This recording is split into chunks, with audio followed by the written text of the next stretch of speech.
Guntur municipal corporation పరిధిలోని మిర్చియాడ్ సమీప ప్రాంతంలో పారిశుద్ధ్య సమస్యలు తీవ్రంగా ఉన్నాయంటూ స్థానిక నివాసి నాగేశ్వరరావు జీపీఆర్ఎస్ ద్వారా ఫిర్యాదు చేశారు.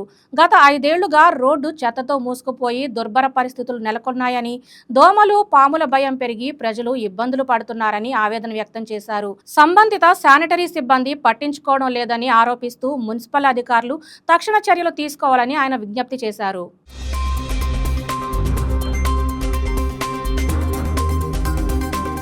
గత 10 రోజులు బట్టి శానిటరీ మేస్త్రి కలిసిన, శానిటరీ ఇన్స్పెక్టర్ని కలిసిన, రేపు చేస్తాం మాపు చేస్తాం అని చెప్తున్నారండి. క్లీన్ చేయట్లేదు. మా రోడ్డు చాలా కంజెస్టెడ్గా ఉంది.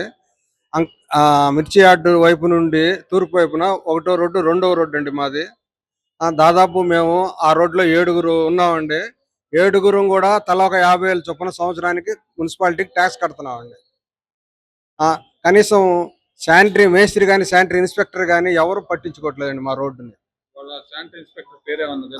నాగేశ్వరరావు గారు అండి, శానిటరీ మేస్త్రి గారు. ఇన్స్పెక్టర్ గారి పేరు, మేస్త్రి గారి పేరు సాల్మన్ అండి. రేపు వస్తాం మాపు వస్తాం అంటున్నారు. పెద్ద బండి పెట్టాలి, అదంతా తీయాలంటే అంటున్నారండి. మేము 10 రోజులు బట్టి చెప్తున్నాం అండి.